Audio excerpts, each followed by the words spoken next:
अस्सलाम वालेकुम my YouTube family, welcome back to my channel Sheen reaction. This is Mino Sheen Chowdhury. I hope so आप सब लोग टिप टॉप होंगे, फिट फाट होंगे और मज़े से होंगे। तो इंडिया ने अपना असल चेहरा जो है वो मज़ीद दिखाना शुरू कर दिया। जब से बीजेपी इलेक्शंस जीती है तो इंडिया जो है वो बांग्लादेश पे मुसलसल और पाबंदियाँ लगा रहा है। बांग्लादेश और इंडिया के दरमियान जो बॉर्डर था उस पर फेंस नहीं लगाई हुई थी, लेकिन अब इंडिया जो है वो वहाँ पर फेंस लगाना चाह रहा है। बांग्लादेश को इन बातों पर ऑब्जेक्शंस हैं और बांग्लादेश ने कई दफ़ा क्लेरिफाई भी किया है, लेकिन इंडिया जो है अपनी मनमानी से बाज नहीं आ रहा। मजीद डिटेल में देखते हैं इस वीडियो में।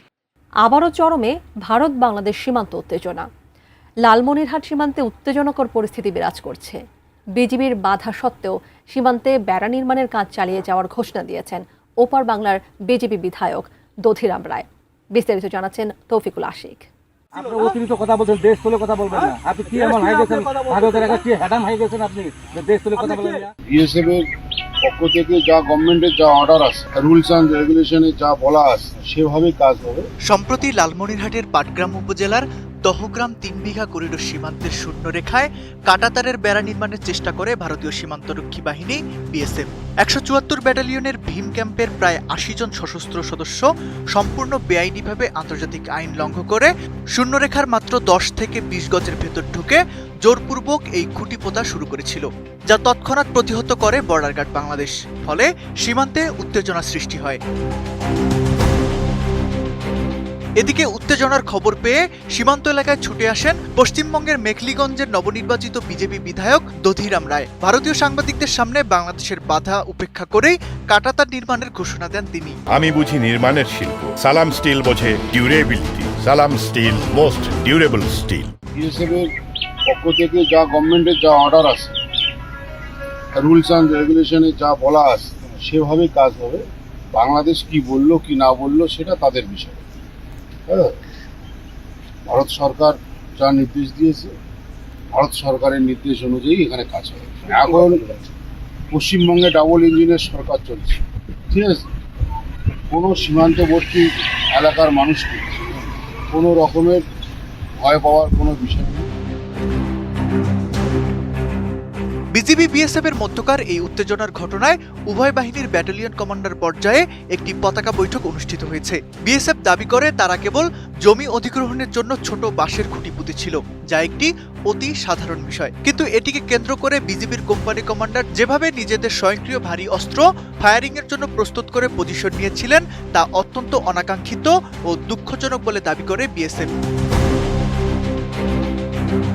বিএসএফ এর এই দাবির মুখে বিজিবি অধিনায়ক লেফটেন্যান্ট কর্নেল নাজিউর রহমান জানান, ১৯৭৪ সালে ঐতিহাসিক মুজিব-ইন্দিরা সীমান্ত চুক্তি এবং আন্তর্জাতিক আইন অনুযায়ী সীমান্তের ১৫০ গজের মধ্যে কোনো পক্ষই কোনো ধরনের স্থায়ী স্থাপনা বা কাঠামো নির্মাণ করতে পারে না।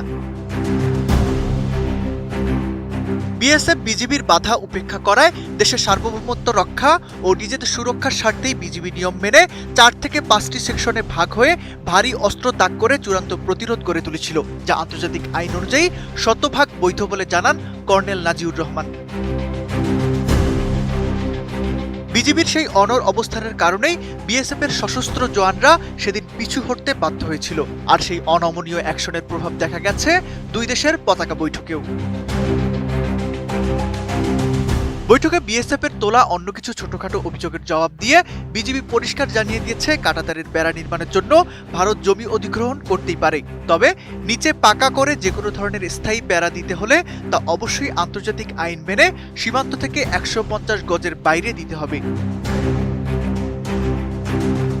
একই সাথে বিজিবি কড়া শর্ত দিয়েছে, ভবিষ্যতে শূন্যরেখায় কোনো ধরনের কাজ করার প্রয়োজন হলে হঠাৎ করে বিজিবিকে না জানিয়ে করা যাবে না। প্রতিটি পদক্ষেপের আগে লিখিত অনুমতি নিতে হবে। বিএসএফ কমান্ড্যান্টরা শেষ পর্যন্ত বিজিবির এই শর্ত মেনে নিলে সীমান্তে পরিস্থিতি বর্তমানে স্বাভাবিক ও শান্ত হয়। বিশ্লেষকরা বলছেন, ওপার বাংলার শুভেন্দু অধিকারীর বিজেপি সরকার আসার পর থেকে সীমান্তে বিএসএফ এর এই আগ্রাসী মনোভাব এবং মেখলিগঞ্জের বিধায়কের উস্কানিমূলক বক্তব্য দক্ষিণ এশিয়ার দুই প্রতিবেশীর কূটনৈতিক সম্পর্কের জন্য এক বড় উদ্বেগের বিষয়। जी तो व्यूअर्स, ये थी आज की वीडियो। इंडिया में बीजेपी की जो है वो जीत के बाद इंडिया अपनी मनमानी पे उतर आया और बांग्लादेश की ज़मीन पर उससे पूछे बगैर फेंस लगाई जा रही है। बांग्लादेश को काफ़ी सारे ऑब्जेक्शंस हैं कि इंडिया ने बांग्लादेश से बातचीत नहीं की और ना ही बांग्लादेश से कोई एग्रीमेंट किया या बांग्लादेश से कोई इजाज़तनामा लिया। बांग्लादेश की परमिशन के बगैर फेंस लगाई जा रही है। इंडिया जो है वो बांग्लादेश के ख़िलाफ़ जो नफ़रत है वो इसका रवैया जो है अपना दिखाता रहता है, लेकिन जो बीजेपी की पार्टी है जब से वो हुकूमत में आ गई है और जब से वो वेस्ट बंगाल में जीती है तब से इंडिया इस तरह की मनमानियाँ जो है बहुत ज़्यादा कर रहा है। तो बांग्लादेश को भी इसके ऊपर अब ठोस इकदाम उठाने चाहिए। जैसा कि आपने देखा कि बांग्लादेश के बॉर्डर के ऊपर फेंस लगाई जा रही है, कांटा तार लगाई जा रही है और बीएसएफ जो है, भारतीय सिक्योरिटी फोर्सेज जो हैं, वो अपनी मनमानी करके ये फेंस लगा रही हैं। बांग्लादेश की आर्मी ने ऑब्जेक्शन किया है कि हमारे साथ मीटिंग की जाए और हमारी ज़मीन के ऊपर आप तार लगा रहे हैं, इस चीज़ को क्लैरिफाई किया जाए। लेकिन भारतीय हुकूमत, भारतीय फ़ौज जो है हठधर्मी का मुजाहरा कर रही है। बीजेपी के लीडर ने भी बयान दिया है वेस्ट बंगाल से जो जीत गए हैं कि हमें बांग्लादेश की कोई परवाह नहीं है, हमें हमारी हुकूमत ने ऑर्डर किया है तो हम ये कांटा तार लगाएंगे। इस वजह से बॉर्डर के ऊपर टेंशन बहुत ज़्यादा इंक्रीज़ हो गई है। एक तरफ बांग्लादेश के लोगों को इंडिया से, वेस्ट बंगाल से निकाला जा रहा है, दूसरी तरफ कांटा तार लगाई जा रही है, जिस वजह से दोनों मुल्कों के दरमियान नफ़रत बहुत ज़्यादा बढ़ चुकी है और इसके अंदर से भारत का अपना हाथ है। भारत इस तरह के इक़दाम करता है जिससे बांग्लादेश की हुकूमत जो है वो नाराज़ हो जाती है। अगर इन्होंने फेंस लगानी है तो बांग्लादेश की हुकूमत के साथ इनको मीटिंग करनी चाहिए, उसके बाद ये फेंस जो है लगाई जानी चाहिए। ज़रूर बताइएगा आपका इस वीडियो के बारे में क्या ख्याल है और इंडिया का जो ये रवैया वो क्या जाहिर करता है। वीडियो अच्छी लगी हो तो वीडियो को लाइक कर दें, चैनल पे न्यू है तो चैनल को सब्सक्राइब कर दें और बेल आइकन को हल्का सा प्रेस कर दें। मिलते हैं नेक्स्ट वीडियो में। Till then stay healthy, stay wealthy, stay awesome. अल्लाह हाफिज़।